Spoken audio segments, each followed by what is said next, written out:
Hello lovelies, I am Koiki Uchiha, and in today's video I'm going to explain to you how I made Jessie's Chestplate from Final Fantasy VII.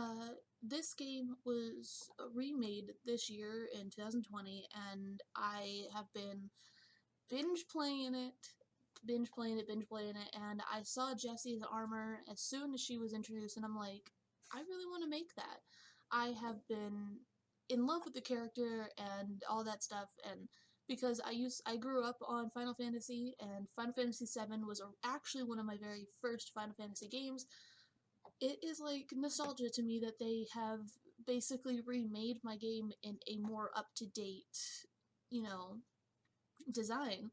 So I decided I was going to take different forms of Jessie's concept art and go off of, see if it's any different, anything, which I think there's a little bit of detail difference, but I can't fully tell. So for today, I'm going to give you as much detail as I can. I will apologize that the angle of the camera is not perfect. I am not very good at staying on camera when it comes to filming because I'm always moving. I can't stay in one position when crafting. I have to get whatever makes me comfortable, which normally requires me with everything in my face. So I'm already gonna say now, I'm sorry for if I go out of camera or out of frame for anything. Maybe next time I will have somebody film the detail stuff that I do and not have to stand there for hours while I'm crafting. But I hope you guys enjoy today's video, and I will try to give as much detail as I can, and I've not really made a video similar to like this before. I mean, I've made crafting videos where I have basically just filmed myself working on cosplay, but I've taken a few pointers from a couple cosplayer YouTubers that I follow, and I decided I'm going to do a tutorial where I speak and explain to you guys. I hope you guys like this video, and I will see you guys next time. Alright, lovelies, so for this creation, I took Kamui Cosplay's chest piece armor designs that she has on her website, kamuicosplay.com. She has many other different little designs that you could use for any kind of cosplay. For this, I used the closed chest piece armor that she has for the women's chest plate and other armors. So what I did was I printed it out, I taped together the two long pieces, because there are two pieces that are actually on two different papers. This piece comes with 12 parts, but I only used 8 of them because Jessie's chest plate armor is actually mid her torso and not all the way down to her hips. So I drew the designs and also marked all the registration marks on 4mm EVA foam, which I bought from Michaels. They have EVA foam now. They also have Worbla. I've never worked with Worbla, so I don't know. I put the designs on this, and I also flipped them so that I could do the other side, because this only comes with 1/2 of the design. I used a pair of scissors because I did not have a box cutter on me. I would highly recommend using a box cutter when you cut out with EVA foam. These scissors are very sharp, so they do make clean cuts.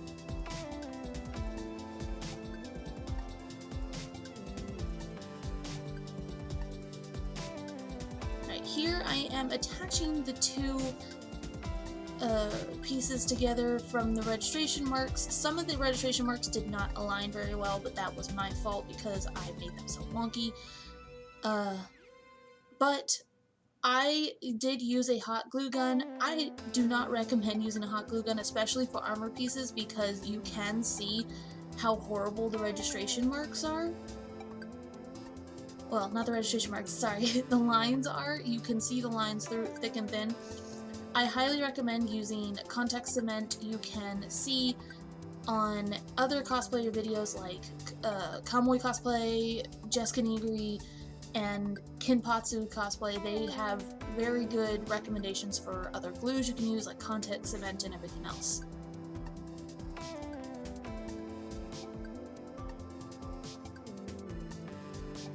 So here we're creating one half of the body armor that goes together perfectly well, and I enjoy this design so much. It actually looks very pretty all together. And here I am putting both pieces together and from front and back.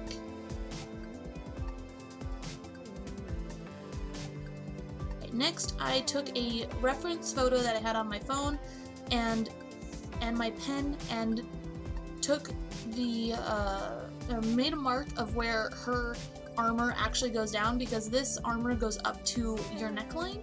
So I took my pen and I trimmed off the pieces, the excess pieces of the armor to where hers actually goes down, because hers goes a little down towards her chest.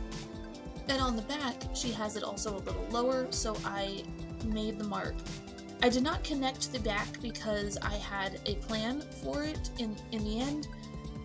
So I took my pen, of course, and cut off the excess back pieces that I did not want covered.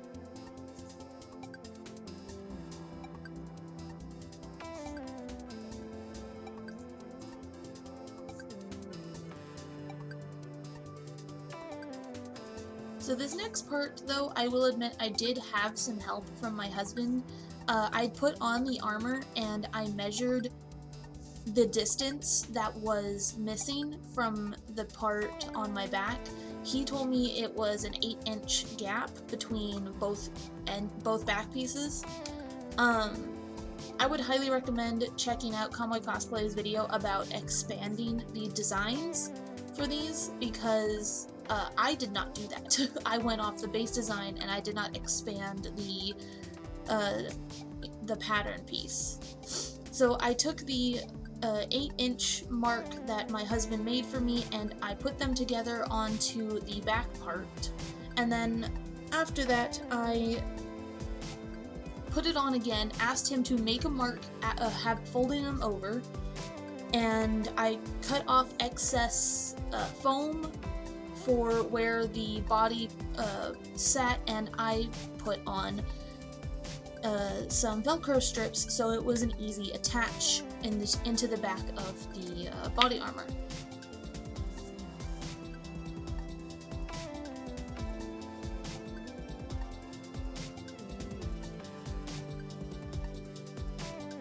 I used a very good adhesive Velcro piece. This Velcro has actually held up in this similar Velcro has held up in other projects that I have done. And I really recommend using the Velcro. I think it's, I don't have a brand name for it, but I think you can get it from Joanne Fabrics. So here I took a bottle of Mod Podge. Well, it's not Mod Podge itself, but it's just like Mod Podge. This was a store brand version of Mod Podge, and I brushed it all over the chest piece, covering in any possible lines, making sure I covered it from top to bottom, back to front, inside out. This Mod Podge is a very good sealant for foam. It helps fill any cracks if there are any that are not, so that are not visible in the end. And it actually did very well. It filled any seams that the body armor had that was not already filled by the horrible hot glue that I used. Again, I do not recommend using hot glue on projects like this. I just didn't have any contact cement. But the Mod Podge actually really helped in filling in any empty cracks that were left on the body armor piece. The part I do not have filmed is the realization that there are these rivets and belts on her chest piece. So I took some 2mm EVA foam, and while the chest piece was drying from the Plastidip, which I did not film, and the silver spray paint, I went in with the pen cap and I cut out 24 circles, which gave for the rivets of her armor piece. I don't know if she has any on the back because I didn't look, but these are the ones for the front. And I also took some scrap 4mm EVA foam and crafted the buckles for her for the straps. And then I took the rest of the 2mm EVA foam that I had and I created the brown straps. I did attach these with some hot glue. Again, do not recommend using hot glue, but that's all I had. And then I went outside and did another coat of Plastidip. I highly recommend using at least 2 to 3 coats of Plastidip to fully seal your EVA foam.